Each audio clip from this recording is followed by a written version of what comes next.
வணக்கம். இந்த பகுதியில் நம்ம ஒரு ப்ரைஸ் அதாவது ஒரு ஸ்கிரிப்டுடைய விலை எப்படி ஏறுதுன்றதை நம்ம பார்க்க போகிறோம். அதாவது விலை ஏறுதா, இது எல்லாருக்கும் தானே தெரியும். எல்லாருக்குமே மார்க்கெட்டில் பையர்ஸ் அதிகமாக வந்தால் ஏறும் அப்படி தான் நம்ம நினச்சிட்டு இருப்போம். கண்டிப்பாக இது அப்படி கிடையாது. இதில் நம்ம பார்வை வேறு மாதிரி இருக்கணுன்றதை நான் உங்களுக்கு சொல்லித்தரேன். ரெண்டாவது, இந்த வீடியோ புதுசாக பார்க்குறவங்க இந்த வீடியோ நம்ம சொல்கிற கான்செப்ட் புரியாமல் இருக்கலாம். ஏன்னா நாங்கள் எங்களுடைய கொள்கைன்றது மார்க்கெட்டை பார்க்கக்கூடிய ஒரு பார்வைன்றது வேறு. ஸோ நீங்கள் புதுசாக பார்க்குறவங்களுக்கு வேறு மாதிரி ஒரு சூழ்நிலையிலேருந்து வந்திருப்பீங்க. பைசல் சிக்னல் கிளாஸு அது இது டெக்னிக்கலுக்கு ரொம்ப இம்பார்ட்டன்ஸ் கொடுத்து வந்திருக்கிறதுனால உங்களுடைய பார்வை வேறு மாதிரி இருக்கும். அதனால் டிஸ்கிரிப்ஷனில் எங்களுடைய டெக்னிக்கல் அனாலிசிஸோட புரிதல் போட்டிருக்கோம். ஸோ அதை பார்த்துட்டு அதுக்கப்புறமா இந்த வீடியோ பார்த்தீங்கன்னா உங்களுக்கு ரொம்ப யூஸ்ஃபுல்லாக இருக்கும். அதை பார்க்காம பார்த்தீங்கன்னா நீங்கள் திரும்ப உங்களுடைய கம்யூனிட்டியில் இருக்கிற மாதிரி இது அக்யூரசி அது இதே சூழ்நிலையில் தான் இருக்கக்கூடிய நிலைமை வரும். ஸோ தயவு செஞ்சு டிஸ்கிரிப்ஷனில் எங்களுடைய பார்வை என்னன்றதை பாருங்கள். அது உங்களுக்கு பிடிச்சிருந்தது, அதனால புரிதல் இருந்ததுன்னா மட்டும் இந்த வீடியோ பாருங்கள். இல்லைன்னா தயவு செஞ்சு விட்டுடலாம். இப்போ நம்ம ஒரு ப்ரைஸ் விலை ஏறுது எப்படி ஏறுதுன்றதை பார்க்க போகிறோம். சாதாரணமாக ஒரு விலை எப்படி ஏறுதுன்னு நம்ம நார்மலாக கேட்டிங்கன்னா, இப்போ வரக்கூடிய ட்ரேடர்கள் எல்லாருமே நார்மல் எக்ஸ்பீரியன்ஸ் இருக்கவங்க எல்லாருமே டேரெக்டாக வரும்போதே அவங்களுடைய எக்ஸ்போஷர் எதில் இருக்குன்னா கேண்டில் ஸ்டிக்கு, சார்ட்டு, இண்டிகேட்டரு அது இதில் தான் ஓடிட்டுருக்கு. தவிர ஏதாவது ஒன்று இருக்கும் அதை வாங்கி நான் சம்பாதிச்சிடணும் பணம் அப்படின்ற ஒரு நோக்கம் இருக்குது. தவிர உள்ளுக்குள்ளே இருக்கக்கூடிய பின்னாடி இருக்கக்கூடிய ஹிடன் ட்ரூத் உண்மையை தெரிஞ்சுக்கிறதுக்கு உண்டான வாய்ப்புகள் இல்லாமல் போயிடுது. ஆக்சுவலாக ஒரு விலை எப்படி ஏறணும்னு நம்ம கேட்டோம் அப்படின்னா நார்மல் ட்ரேடர்கிட்ட, அதுக்கு நான் டிமாண்ட் அதிகமாக இருந்தால் ஏறும், பையர்ஸ் அதிகமாக வந்தால் ஏறும், இப்படி தான் நம்ம சொல்லுவோம். ஆனால் ஆக்சுவலாக இது எப்படி விலை ஏறுது அப்படின்னா, இதுக்கு ஒரு சரியான உதாரணமாக சொல்லணும் அப்படின்னா ஏல கம்பெனி தான். ஒரு ஏல கம்பெனிக்கு போகிறீங்க, ஒரு வைரத்தை விற்கிறாங்க, இல்லை ஏதோ ஒரு பொருளை விற்கிறாங்க. முதல்ல எதில் ஆரம்பிப்பான்? 10,000 ரூபா. 10,000 சொன்ன உடனே அதில் ஒரு 100 பேர் உட்காந்துருப்பான் ஏலத்தில் பார்ட்டிசிபேட் பண்ணுறவங்க. அவன் சொல்லுவான், நான் 15,000 கொடுத்து வாங்குறதுக்கு தயாராக இருக்கேன். இன்னொருத்தன் 20,000 கொடுத்து வாங்குறதுக்கு தயாராக இருக்கேன். இன்னொருத்தன் 30,000 கொடுத்து வாங்குறதுக்கு தயாராக இருக்கேன். ஒருத்தன் 1 லட்ச ரூபான்னு சொல்லுவான். இன்னொருத்தன் 3 லட்ச ரூபான்னு சொல்லுவான். இன்னொருத்தன் 5 லட்ச ரூபான்னு சொல்லுவான். இப்போ 10,000 இருந்தக்கூடிய விலை 5 லட்சம் வரைக்கும் போகுதுன்னா அது பையர்ஸ்னால மட்டும் இல்லை. பையர்ஸ்னால் நாமளும் தான் பையர்ஸு. அப்போது எதனால் மேலே போகுது அப்படின்னு பார்த்தீங்கன்னா, வெறும் பையர்ஸ் மட்டும் சொல்லிட்டு நம்ம முடிக்கக்கூடாது. யாரால் அதிகமான விலை கொடுத்து வாங்கிறதுக்கு தயாராக இருக்காங்களோ, அதாவது வேணுட்டுமே வாங்குறாங்க அதிகமான விலை கொடுத்து, அவங்களால மட்டும்தான் விலை ஏறுது. இல்லைப்பா நான் என்ன ஆனாலும் நான் எல்டிபி என்ன இருக்கோ அதிலே நான் இப்போ லிமிட் ஆர்டர் போட்டு வாங்குறேன்னா மார்க்கெட் ஃப்ளாட்லேயே தான் போயிட்டுருக்கோம்.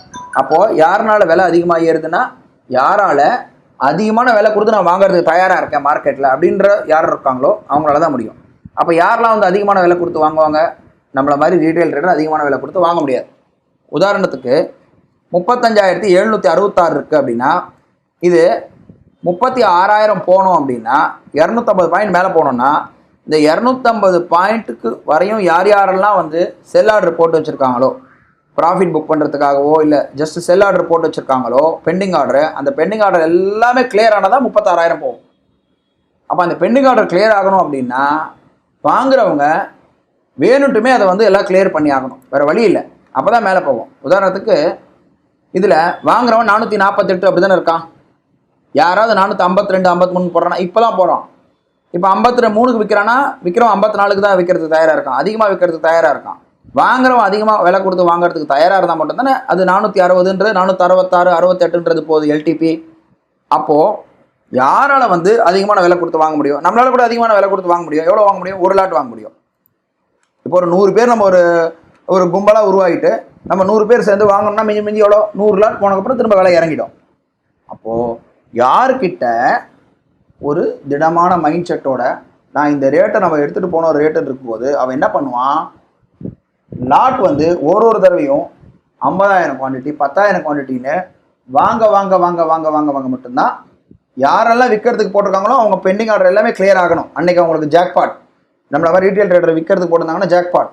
அப்போ அந்த மாதிரி ஆர்டர்லாம் எக்ஸிக்யூட் ஆனால் மட்டும்தான் விலையானது மேலே ஏறும். அப்போது அது ஏறணுன்னா நான் முன்னாடி சொன்ன மாதிரி என்ன தேவை? 2 விஷயந்தான். ஒன்று, வாங்கணுன்ற தினமான எண்ணிக்கை என்ன வேணும். ரெண்டாவது, அதுக்கு உண்டான பணம் வேணும். அப்போ அவங்களால தான் ஏறுது விலை.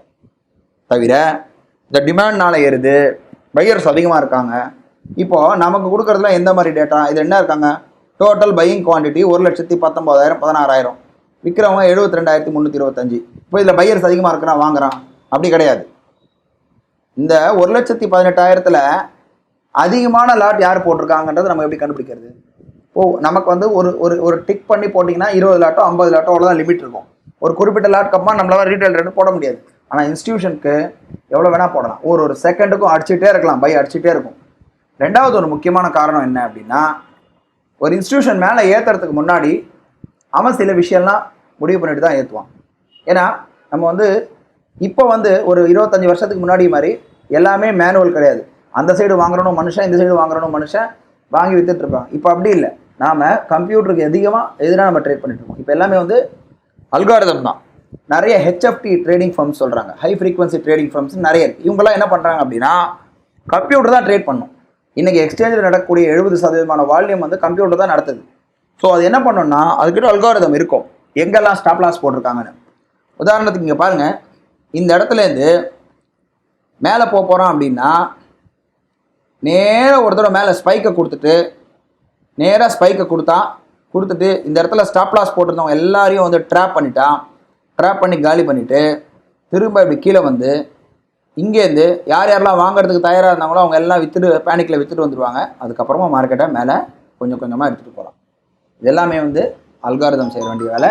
அதே போல் ஹை ஃப்ரீக்வன்சி ட்ரேடிங் ஃபர்ம்ஸ் மாதிரி நிறைய இருக்குது. ஸோ இதை நம்ம வந்து கண்டுபிடிச்சிலாம் போடுறதுக்குள்ள நமக்கு வந்து மார்க்கெட் பொறுமை இருக்காது. ஸோ நம்ம மைண்ட் செட்டை நம்ம மாற்றிக்கிட்டு ஒரு விலை ஏறணும் அப்படின்னா டிமாண்டு சப்ளை இதெல்லாம் நார்மல் இதில் தூக்கி அடிச்சுட்டு ஆப்ரேட்டர்ன்ற ஒருத்தன் வந்து இந்த மார்க்கெட்டை ஓட்டிகிட்ருக்கான். அவன் நினைக்கிறான் மார்க்கெட் மேலே போகணும்னு சொல்லிட்டு அவன் வாங்குறான், அதனால் மேலே போகுது. அவன் நினைக்கலனா மார்க்கெட்டு ஸ்டாப் லாஸ் ஹிட் ஆகிட்டு கீழே போகுதுன்ற ஒரு மனநிலைக்கு திரும்பணும். ஆக்சுவலாக இதை நம்ம திரும்புறதுனால தான், இதை நம்ம கற்றுக்கிட்டால் மட்டும்தான், இதை நம்ம உணர்ந்தால் மட்டும்தான் டெக்னிக்கல் அனாலிசிஸை சரியான பார்வையில் நம்ம பார்க்க முடியும்.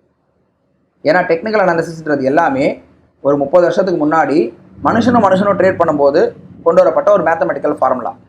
இப்போ நம்ம மனுஷனும் ட்ரேட் பண்ணுறதில்ல. 70% of the volume, major volume வந்து ஹெச்எஃப்டி, அதாவது அல்காரிதமும் ஒரு ஆட்டோ ரோபோ தான் போகுது.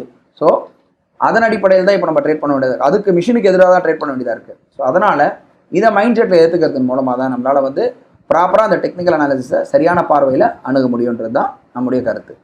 அடுத்த வீடியோவில் வேறு ஒரு டாபிக் பற்றி பார்க்கலாம். நன்றி, வணக்கம்.